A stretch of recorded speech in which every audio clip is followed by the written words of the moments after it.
Hi, everyone, and welcome to a Talking Insomnia episode, which I'm very, very happy to have Sierra here. Welcome. Thank you. Hi, everybody.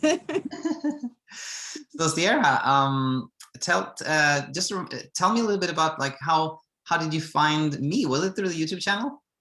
Yes, it was through YouTube, and initially I found Martin, and then I seen your videos, but I was in a different headspace, so I was just going through Martin's videos, and I really liked it, and I'd used his 2-week program, and it helped me a lot. But afterwards, I still felt like I needed further help. So I went back to, I was like, oh, who's this guy? And I clicked on your videos, and you had so much content. So that's pretty much how I found your channel.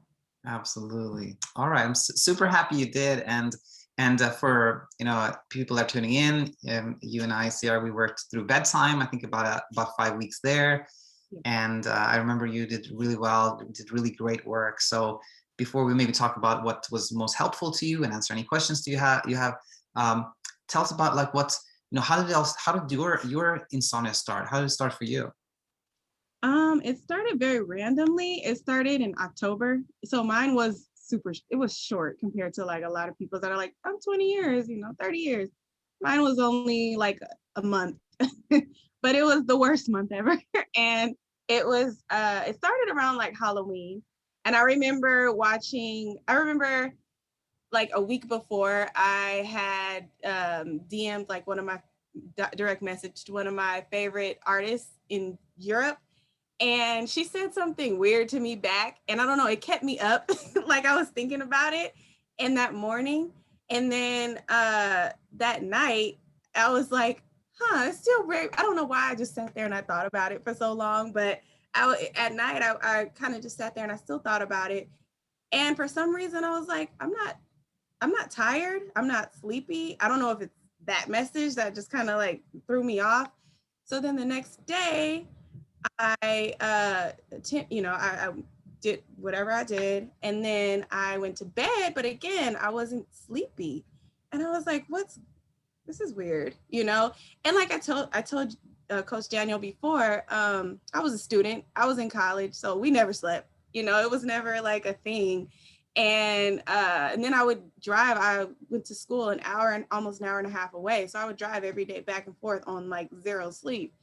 So these couple of nights were very weird. So then I, just kind of laid there, and then I think like the third night, something was like, okay, something's going on. That's when I started to pay attention to it. And I was like, something's going on. And then Jay, my fiance, he's like, you're fine, everything's okay. And I was like, no, something's not right. Something's really, really wrong. And so then I laid there, and I just was just pondering on it, like, what is going on with me? So then the next morning I called my mom, and she's like, oh, Sierra, nobody can sleep. I can't sleep. Your stepdad can't sleep. Nobody can sleep. I was like, oh, okay, that makes me feel better. So then, so then that night, again, it happened again. And so then my mom, I called her again. I said, Mom, I still can't sleep. I still can't, something's wrong. So by this time it was like, like Halloween. And Halloween is my favorite. I love Halloween. And I watch Hocus Pocus every Halloween. And I remember sitting there watching Hocus Pocus, and I wasn't enjoying it because I was thinking about sleep. I was like, uh-oh, it's getting, it's getting darker. It's like, uh-oh, it's coming. And so I, like what we all do, I joined an insomnia group on Facebook. And let me tell you, those stories are scary. Those stories are very scary. And what people go through, and I'm reading it like, like obsessively. And I remember one girl messaging me on the side, and she was like, oh my gosh, do you have insomnia too? I say yes. And then she's like, oh my gosh, I feel like I'm going to die. So I was like, oh my gosh. So it was like, just me constantly obsessing over it. And then I was online every day. And then I started taking like CBD, I started taking THC. And then my mom gave me Rexall. And then we were back and forth at, California is legal. We were back and forth at the dispensary every day, pretty much. I was spending so much money. And I noticed the only thing that really knocked me out was NyQuil. So I was like, great, this has alcohol in it. It's not healthy, obviously, to take every night.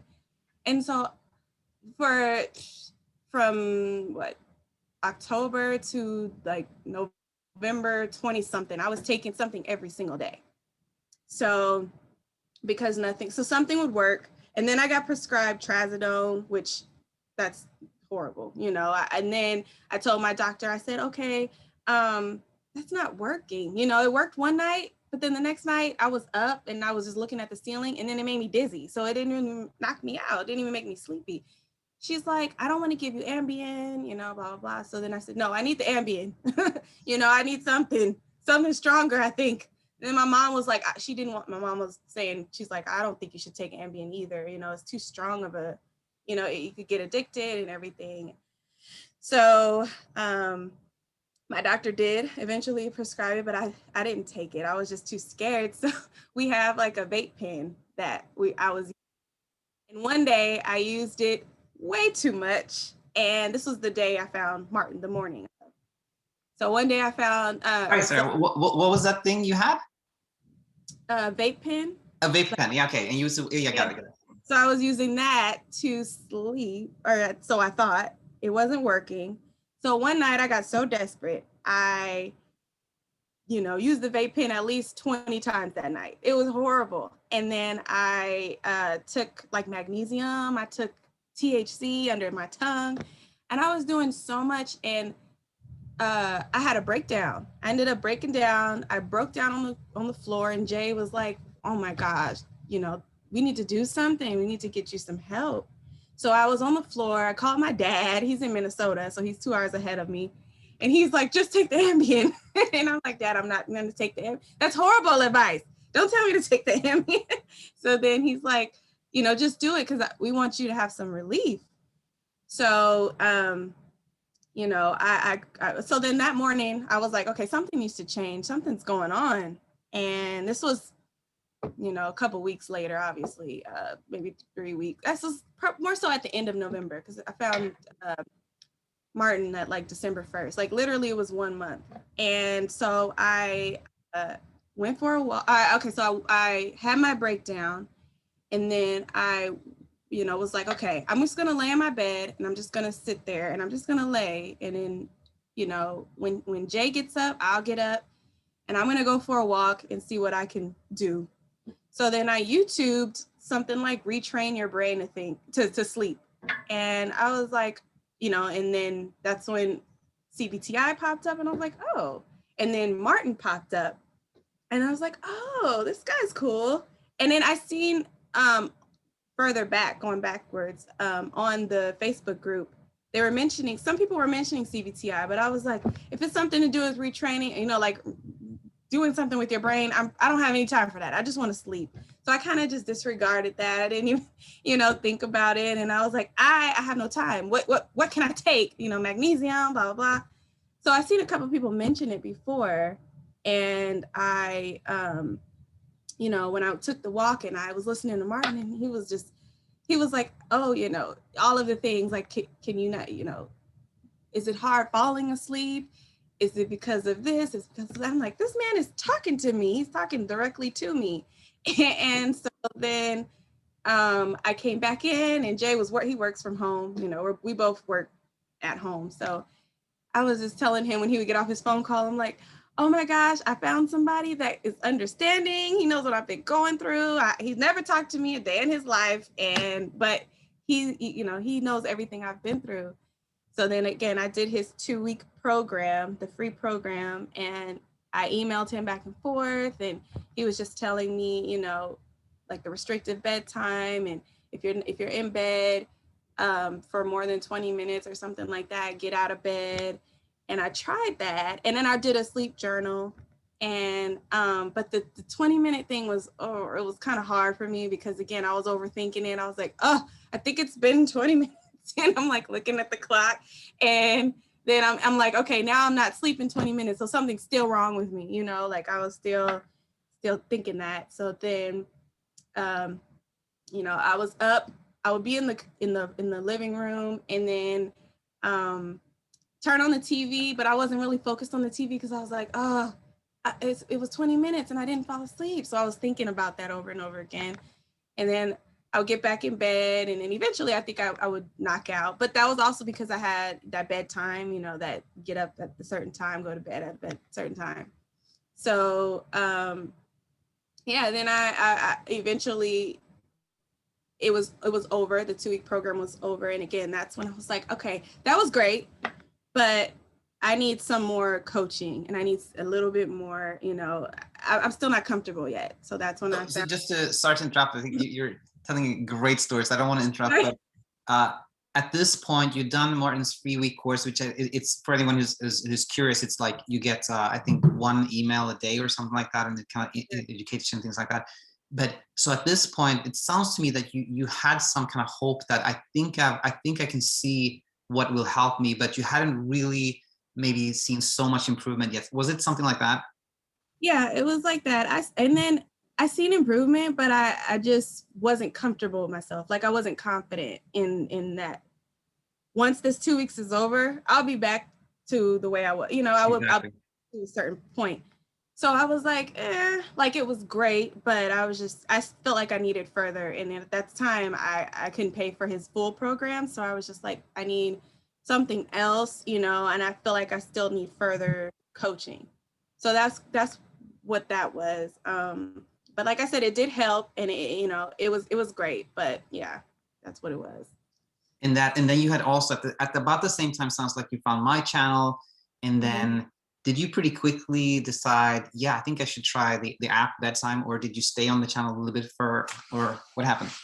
I found your YouTube channel, and I was just going through pretty much all of your I think it was about a week or so, I don't know, maybe a couple of days after I stopped Martin's program. And that's when I decided I needed, you know, I seen your app, or I looked in the, you know, the description, and I seen your app, and I was like, oh, that's pretty cool. And so that's when I went there and I read all of your reviews, and everybody was like raving about it. And I was thinking, okay, this could work. This looks like this could work. So then I downloaded it, got it that same day. I believe it was that day. Or I don't know, I think it was that day. And you know, in the first day, it doesn't really give you much. It's like, just put in your information and we'll get to it. And that's what I like about it. You know, it's kind of like, open this tomorrow, you know, don't anticipate, because you know us, Coach Daniel, you're like, you know, you guys are going to try to look at everything because of our type A personalities, you know, so it's like, okay, no, I'll open it tomorrow. But I was excited to see what it had, you know, the next day. So I was like, okay, this is cool. This is cool. So that night I still, you know, it's still kind of like, but then I had Martin, and then I had, you know, the app. So I knew I was on a good path. Very good. Yeah. And you're right. I think it's, so for those of you who haven't used the app, it's like every day it gives you some like educational modules, and you're absolutely right. If you would give somebody kind of free access, that person would go like, okay, no, this is not it. I'm going to read this. Oh, no, so it has to be kind of structured and like exactly like you said. But Yeah. anyways, Yeah. cool. So you found the, and I just want to just comment on something that I thought about when you were sharing, you know, which was how the irony of like this all started around Halloween, and then you were looking like, you know, the fear, and then, you know, it's all about like scaring people, and then you went on this Facebook group and you got really scared, you know. It's like, you don't want to be that scared in Halloween. It's still supposed to be fun, right? Oh my gosh. Right. My Halloween sucked. Just my birthday's in November 5th, and you know, it was Thanksgiving, and and that's another thing. Thanksgiving, my mom, we had like a small, really just 4 people, and I just, you know, I was with my mom and my stepdad and Jay, and my mom was like, Era, you look like a zombie. You need help. You know, the whole month of November was just the worst month ever. It was like, it was supposed to be my birthday month. It was supposed to be, you know, Thanksgiving, like all the good stuff. And it just sucked. But I hear it. Well, okay. So yeah, I want to comment on that. So yeah, so you found BedTyme, cool. And from my you know, recollection working with you was that you know, it was, you already knew quite a lot. You were already very optimistic and positive, and I think there were some kind of, you know, little ups and downs, of course, which there's with everyone, but overall, I remember you did pretty well pretty quickly, which was, I think, because as you said, you didn't have trouble sleeping for that long, which some people have had. But overall, like, tell us just about the process of, okay, you started working with me, BedTyme, and how did things go from there? And what did you find was helpful? Okay. Yeah. So working with the app was really informative, and I think it was the like soft approach. It felt like you weren't talking like at me. It was like like you're fine. Everything's okay, and you're going through something that a lot of people go through, and you're gonna have these symptoms. It's gonna feel like this. It's gonna be this, and it all ended up being that. Everything that you said it was gonna be, and it took the nerves away. It took the anxiety of everything away. It's just kind of like, because somebody told me what's going to happen, or why you're feeling a certain way, hyperarousal and things like that. Especially for me, I'm a high anxiety person, and like I said, I was in school, and I was in a program where we were competitive with each other. So it raised my anxiety, and I experienced the loss in the family, and that made my anxiety skyrocket even more. So I've been a control freak. I feel like I've developed these, unhealthy habits and these unhealthy ways of doing things, and never really like created a way to healthily cope with things. So of course, with the pandemic and everything, it's been like a challenge for me. And then it's kind of like life stopped, from the pandemic. And now I have to like face everything that's not wrong, but everything that I can work on and be better at. So with BedTyme, it was helpful for me because it was, it talked about mindfulness and just being kind to yourself, self-compassion. And and so for me, it really helped me in my insomnia, but also helped me with a little bit of my anxiety. And then it drove me to want to get therapy too, because I was like, wow, it's making me think about how the brain works. And so with that teaching, I can go to, I have a therapist, and I go to her, and then I tell her kind of some of the things that you teach. She's like, wow, that's really good. I think you should continue on that path. So yeah, it really helps with, it helped me with that. It helped me like face a lot of problems, not even insomnia related, just more so anxiety related. That's why I was excited when with natto and not being attached and everything, like I feel like all of that all goes into each other. And I mean, it does. So with those teachings, I was able to apply it to my life. I'm able to pass it on to my family, and Jay, he uses it too. I know Martin had a video about Sunday anxiety. He said, oh my God, I get Sunday anxiety, for work tomorrow. And so for me, a lot of things that the app teaches, I try to tell other people. And my stepdad also has insomnia. He's come to a point where it's kind of like, it is what it is, but for me, I was like, no, it's not, it is what it is. Exactly.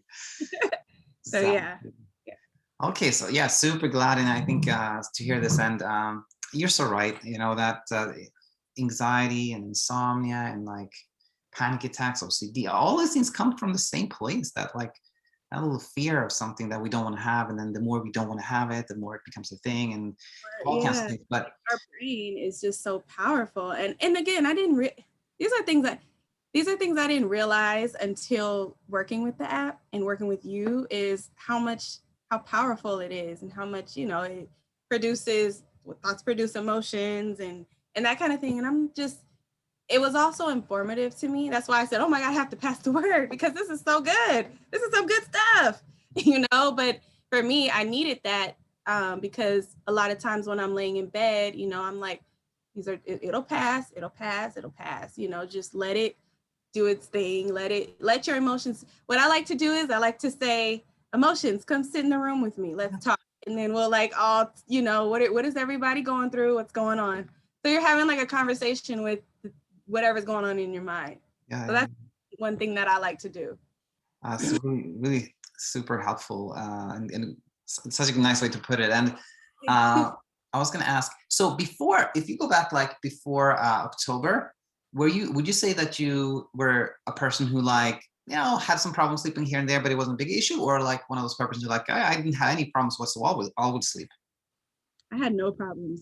I had no problems. That's why I called myself the sleeping queen, because I would sleep. My mom would be like, don't call Sierra, before 11, because I was, knocked out, and I would be up till like 3, 4 in the morning, and then pass out, and then get up again and do the same thing over and over again. But I'm not sure if I don't have I'm a freelancer, so I don't have like a set schedule. So I think it was a combination of that, a combination of the pandemic, a combination of just a lot of stuff. And then it was around election time. I was stressed about that. And so there was just so much going on. But before then, I was, nothing got to me. Another thing for me, like I said, I experienced a very heavy loss in my family. And that night I remember I was like, say if that would have happened in November, it would have been horrible. I would have, I don't know. But that night, when we got the phone call, there was, again, so I was thinking of the most stressful times in my life before then and how I slept that night, and there's been some pretty stressful situations. And again, in school, I'm glad this didn't develop, because it would have sucked to drive almost 2 hours there and back on zero sleep. Plus I'm scared about, oh my gosh, I'm not sleeping. I didn't think about it. If I had a bad night, I just didn't think about it. I was on to the next thing, on to the next subject. There was nothing on it. But obviously I think it was just, there's nothing else for me to think about right now. I don't have a lot of distractions. And, so I think that was like, oh my gosh, that was the big problem for me. That was when it started. Exactly. No, I can just echo what you said, that this, I really witnessed how with the lockdown, with the pandemic and everything, like there's been a lot of more trouble sleeping, because just as you said, like maybe there would have been stress that caused some trouble sleeping other times in our lives, but we would have been kind of so preoccupied that it wouldn't have gotten our attention that way. Right. So right. true. There's so much going on in life, I mean, like we were talking about that too. I said, okay, well, we like to go to try new restaurants. I'm like, we would have just went somewhere the next day and I would have forgot all about it, but it kind of hooked on. And I feel like that's insomnia. Like you always say, it's a big bully. So it's like, I got her. Right. and it hooked itself into me. And normally I probably would have been like, go away. But it was able to get there because, there's not for my brain to focus on. It was just that, Which then, trying to like always find that like silver lining, which is that this, for a lot of us, like the pandemic has kind of forced us to kind of look within and like spend more time with ourselves and think about like how we think, which then I think can lead us to a place where when this passes and things go back to normal, we probably have some insights that can be helpful for us later on. That's very true, because I want to go, I'm an interior designer. So it's a very stressful field. And I was thinking, wow, all of this is like mindfulness and not allowing your thoughts to be bigger than what they are. They're just thoughts that like you say, they're fleeting. So a lot of times it's like in stressful situations, I'm learning how to just let them pass and then move on to the next thing, because again, we get so riled up with, oh my God, this project and this thing and that thing and this delay and that. And, it's allowing me to use that in my professional career too. So again, it definitely helped. So glad you probably heard me say this, but this is becoming almost the most gratifying part of like sleep coaching, is that it's, when you teach somebody about sleep, it applies to like in general, which is like so fantastic. It's so nice. Yeah. Now, it's, I've had this kind of moment in so many other times when I have guests like you, which is like, I think that one of the teaching points here for people that are tuning in here is that Sierra has, you haven't said anything about like how many hours you sleep or what time you go to bed or things like that, which and that is the way. It's like when you don't pay attention to that, that's when sleep comes to you. But then, of course, people who are tuning in, they are going to want to know, like, so what happened to your sleep? Are you sleeping better? Like, so, if you just share a little bit on that, like how's sleep going? Sleep's going good. It's going good for the most part. And that last week I went to my aunt's house and I thought I was going to have like I thought I was going to have, I'm out of my normal environment. I slept well, it was regardless. She had dogs and everything. I was just like, I'm good, and then I came. So generally, or just as a whole, I'm doing much better. Sometimes I'll still have those nights where it tries, just my thoughts try to get to me.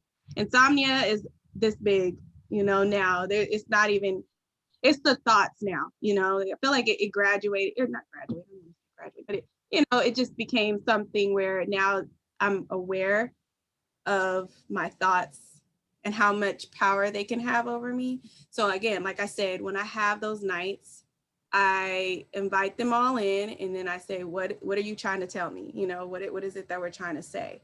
Journaling for me doesn't really help me, but I just like in the moment, I don't know if this is the right way to do it, but in the moment, I'm just like, okay, you guys are here. What is it that you're trying to tell me? So with that, my journey's been pretty well after bedtime. And again, sometimes I'll email Coach Daniel and I'm like, but what about, what about if this happens? And, you're just like, oh, it's just, ABC. And so then I'll just move on about, when we talked about the hypnic jerks and that I was having. And I was like, oh, because again, those thoughts come in and then it's late. So then I'm like, oh, he can't respond right now. And I have to figure this out, but I know the answer. But I think I just want, a little more comfort with you. And I think that's what I look for. But with that, overall, like I said, I've been pretty well. I've been doing really good. Super. I'm so glad to hear this. And I think just maybe a few more pointers that I think we could make here is this one of like how there were a lot of factors that happened there in like October, but in a way we can say that one of the things that happened was that random message from like that person you follow in Europe, and it just shows how like all kinds of things can be the thing that kind of triggers like that spark of fear. And when we become scared, it happens quickly. We can become really scared in like just like 3 days or 4 days.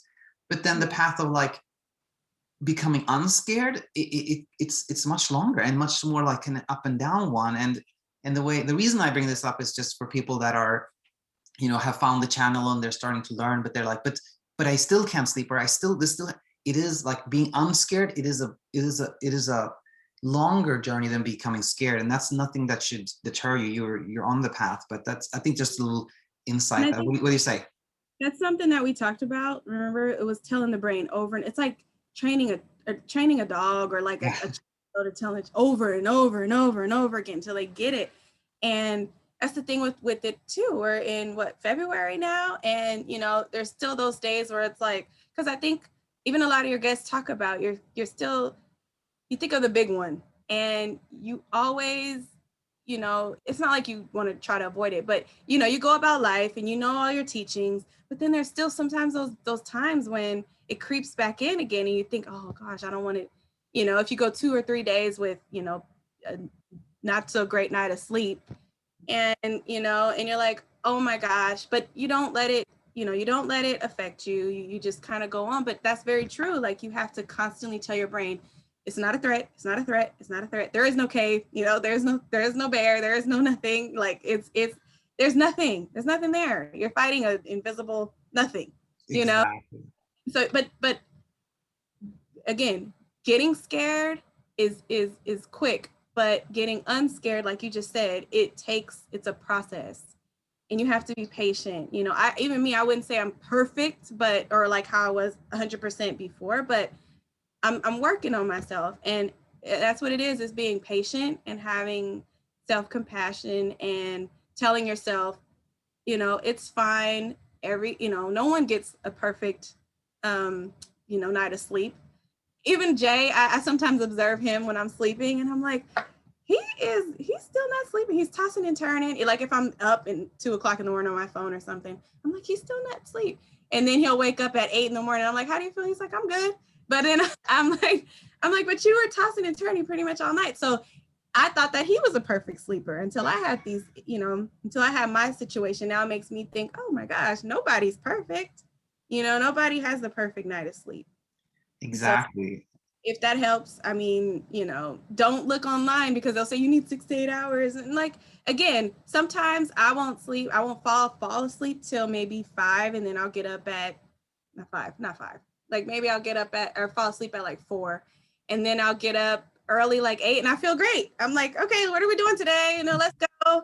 But that was because of my education and everything you taught in the app and on your YouTube channel. It's just, we make sleep this, bigger than, I feel like a bigger deal than it really is, but that's also because of everything online and the groups and family. Oh my gosh, family too. They're like, Sierra, you need your 8 hours to sleep.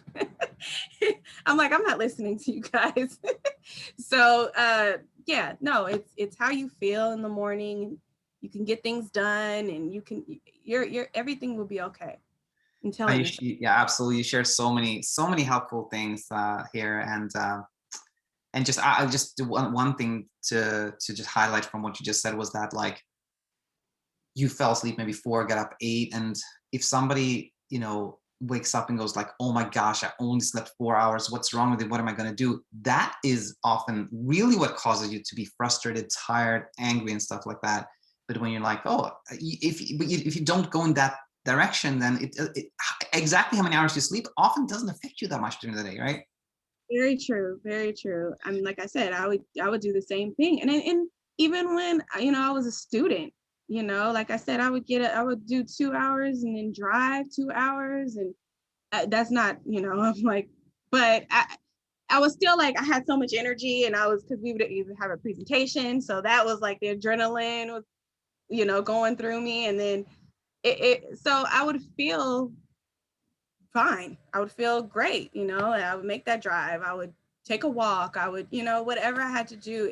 It really, like I said, we make it bigger than it is. And but you can still have a good day. You can still do everything you need to do. Don't stop your day. If you get those little hours of sleep, even if it's like 30 minutes, don't stop your day. Don't think that it's a big deal. It's not, it's not a huge deal. 100%. And I think we will conclude here, but just before we do, I just want to say, okay, if you imagine yourself, like you talking to someone that where you were at back in, let's say, like November there, if you just pick like the one, like if you say one thing as a kind of a one thing to tell that person, what would you pick? Self-compassion. That was the big thing for me, because I learned how to talk down to myself, because I'm so like such a I'm such a type A again. So I'm like, do it better. You could be better. You could do, and so be gentle with yourself. And that's why I feel like the app was so great, because, and the little graphics were always so nice. She's like sitting on the bench. She's just sitting and having a picnic. And it was just that gentle approach, and so for that person, it's just be nice to yourself. There's so many people that suffer with insomnia, but your path to feeling better about the situation is to be kind, and it's a journey. It doesn't happen overnight. Like you said, the path to unlearning is much longer than the path to learning. I mean, to the learning process, and unlearning it is going to be longer, but it's a process. And just take it as like a journey, like anything in life. And just, again, be gentle with yourself. Tell yourself you'll get through it. Have a support system. It was very, very, very, it helped me so much to have my support system with me, my mom and Jay, and they were really there for me. Even my stepdad, if I needed to talk to him. So if you have a support system, that really helps too, because they'll be there, to guide you through, as well as yourself, and you just have these nice people talking like, it's okay, it's all right, everything's good, everything. That's because everything is okay, everything is fine, and so that's what I would tell them. No, that's something else, Coach Daniel. My fiance would always say, be okay with when I was going through everything. He's like, be okay with being awake. Be okay with being awake. And I was like, be quiet. You don't know what you're talking about. But it was kind of the same thing that Yes. befriending wakefulness. And he's pretty much saying the same thing. And he's like, that was what I was saying. That's what I was telling you. I wanted to tell you that too. Oh, that is so funny. It's like, I think everybody who is in a relationship will recognize that when our partner says something, we're like, yeah, whatever. Then when somebody else is like, yeah. Yeah. So true. Oh my gosh, this is so much fun having you on, Sarah. And thank you so much. It really, nothing helps more than to hear from someone like yourself. That brings so much hope. So I want to thank you so much. Yeah. Thank you for having me on. Bye now. Bye.